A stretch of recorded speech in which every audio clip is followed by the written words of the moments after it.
Servus, moin, Servus Freunde.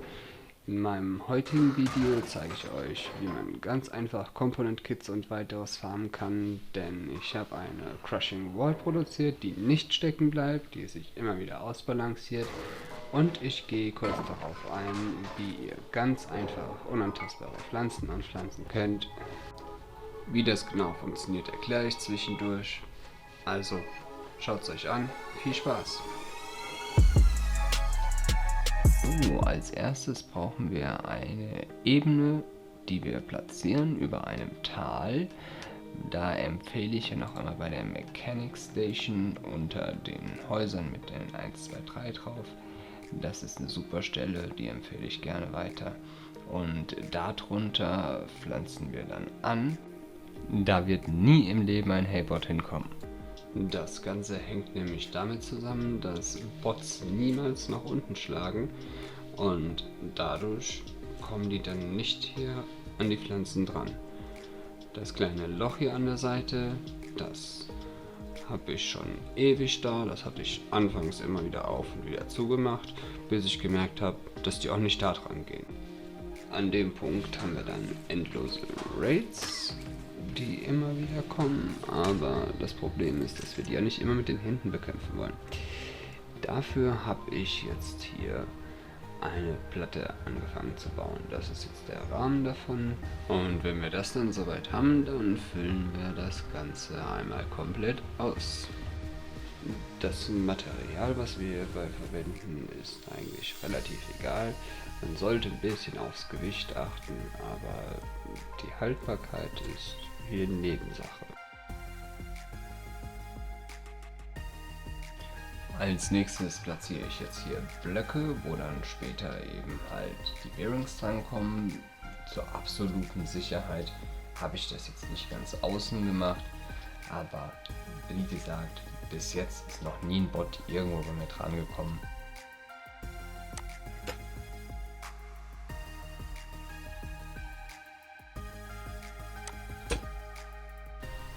Wenn ihr das also genauso nachbauen wollt, könnt ihr das machen, da garantiere ich für, dass das so funktioniert.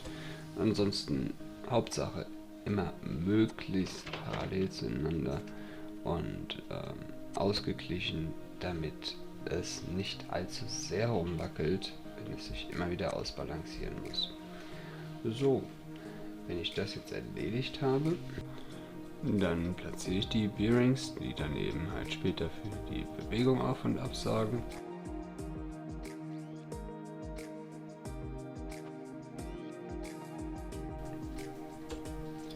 Und hier seht ihr, wie ich die dann mit Pipes miteinander verbinde. Bis hin zur Mitte ist das eigentlich noch ganz einfach, nur dann müsst ihr gleich aufpassen. Nämlich, dass die letzten zwei folgendermaßen sind. Ich habe hier einmal eine gebogene Pipe und noch eine, und da kommen dann nochmal Bearings wieder dran, und die werden dann wie folgt miteinander verbunden, und zwar eine T-Pipe in Richtung Mitte und eine gebogene Pipe und die auch wieder miteinander verbunden. Dasselbe habe ich auf der anderen Seite auch gemacht. Und jetzt kommen wir zum Tricky Part, und zwar benutze ich die Suspensions hier in dem Fall. Derjenige Aufgabe ist eigentlich nur für Flexibilität da, aber das könnt ihr euch gleich angucken, wenn wir soweit sind.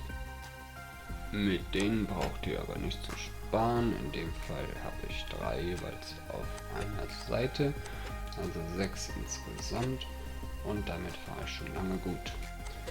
Das verbinde ich dann auch wieder miteinander. Hier benutze ich dann auch Pipes, einfach weil ich genug davon habe. Nur in der Mitte muss ich dann auch ein paar Blocks benutzen, damit ich das später besser an der Decke befestigen kann. Hier nicht vergessen, dass man das auch wieder mit dem Wrench Tool zusammenfügt. Und wenn das dann erledigt ist, ist die Platte als Basis schon mal fertig. Jetzt möchten wir aber natürlich auch ein bisschen Bewegung mit reinbringen. Das mache ich hier mit einem Knopf und einem Controller. Um es nicht so kompliziert zu machen und möglichst viel Geschwindigkeit bei rauszuholen, empfehle ich auf jeden Fall einen Level 5 Controller. und dann verbinde ich alle 8 Bearings mit dem. Und um jetzt eine Bewegung auf und ab zu produzieren, stelle ich eben halt eine Rotation ein im Loop, hin und zurück. Wenn ich das dann gemacht habe, dann stelle ich meine Bearings wie folgt ein, dass die auf und ab sich bewegen, das auf beiden Seiten. Bei eingeschalteten Controller könnt ihr sehen, dass ihr alles richtig gemacht habt, wenn euer Konstrukt sich so bewegt, als wenn es Liegestützen machen würde. Ja, jetzt müsst ihr, während es sich bewegt, das ist ganz wichtig, müsst ihr das mit dem Wrench Tool einmal anpacken und dann geht ihr über euer Feld drüber, was ihr angepflanzt habt, verbindet das dann hier oben in einem Abstand von 3 Blöcken. Das kann sich zeitweise ziemlich tricky gestalten, weil ihr müsst euch vorstellen, dass das ja noch in Bewegung ist. Aber irgendwann habt ihr den richtigen Punkt gefunden, wie ich hier, und das demonstriert sich dann auch direkt. Da es ja jetzt noch ziemlich langsam ist, dürfen wir nicht vergessen, die Geschwindigkeit hochzustellen.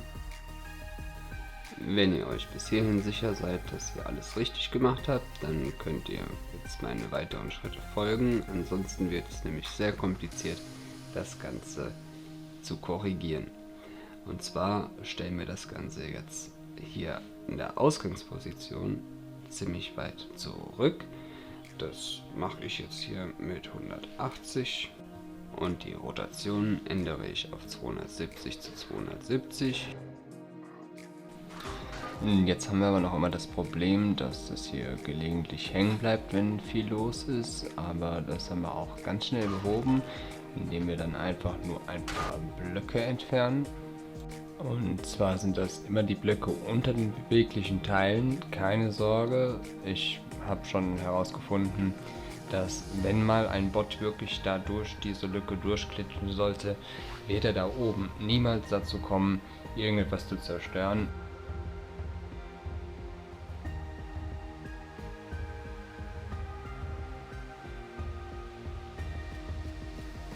Und jetzt demonstriere ich euch einfach mal hier, dass egal was hier unten landet und wie lang und alles drum und dran, es wird immer weiterlaufen. Also es ist wirklich richtig gut.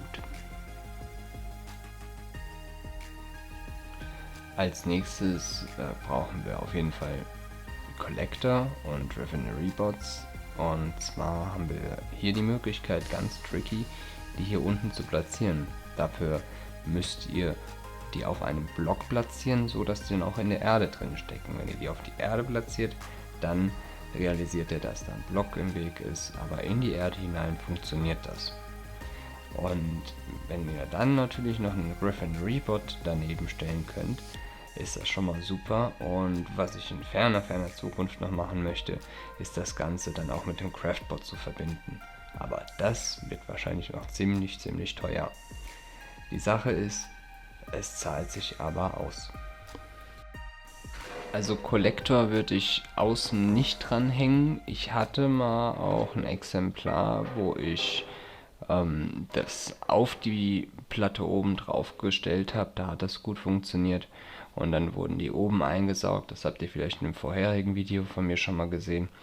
Aber jetzt hier in dem Tutorial habe ich das jetzt nicht auf die Schnelle hingekriegt. Da könnt ihr selbst rum experimentieren. Und jetzt zeige ich euch aber gerne auch mal das Teil in Aktion, wie es ist, wenn wirklich ein Riesen-Raid kommt. Also die Bots kommen überhaupt nicht dazu, irgendetwas zu zerstören. Und die Scrap-Metal-Teile werden eingesaugt, direkt verarbeitet. Wir können Component-Kits einsammeln. Es ist echt super. Also ich mache das schon seit längerem und seitdem bin ich wirklich überhaupt gar kein Holz mehr oder Stein am Verwenden. Ja, ich wünsche viel Spaß beim Nachbauen und ich hoffe auch, dass das bei euch genauso gut funktioniert. Und wenn ihr Fragen, Probleme oder sonst was habt, könnt ihr euch gerne in den Kommentaren bei mir melden. Ich freue mich. Bis zum nächsten Mal.